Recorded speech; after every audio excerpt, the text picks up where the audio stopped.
Nagbabala si Senate President Tito Soto laban sa mga nagpapakalat ng fake news kaugnay ng di umano'y panibagong regodon sa Senado, kung saan nakatakda raw itong palitan ni Senator Alan Peter Cayetano.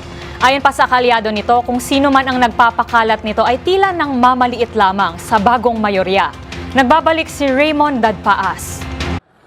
Matibay ang bagong mayorya ng Senado na kinabibilangan ng 15 senador kontra sa 9 na miyembro ng minorya. Ito ang deklarasyon ng mga senador na kaanib ng mayorya kasunod ng pinalutang na panibagong pagbabago sa liderato ng Senado. Ayon kay Senate President Tito Soto III, dapat ay mag-ingat ang ating mga kababayan sa pagpapaniwala sa mga ganitong balita. Mahalagang busisihin kung kanino galing ang report. Isang regional news channel na nakabase sa Davao ang nagpalutang na may rigodon na naman sa Senado. At si Senador Alan Peter Cayetano ang pinalutang napapalit kay SP Soto. Tinawag namang fake news ni Senador Panfilo Ping Lacson ang napaulat na muling pagbabago sa liderato ng Senado. Panggulo at panglito lamang umano ang balitang ito. Sabi ni Lacson, masyado nilang minamalit ang kaisipan ng mga miyembro ng bagong mayorya sa Senado baka sakali na may pumirma pabor sa kanila.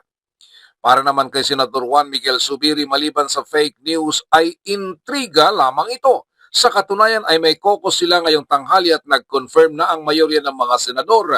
Sabi ni Zubiri, trabaho na lang ang kanilang asikasuhin kaysa sa mang-intriga. Kinumpirma din ni Senador Erwin Tulfo na mananatili na sila ng kanyang kapatid na si Senador Raffy Tulfo sa bagong mayorya sa Senado.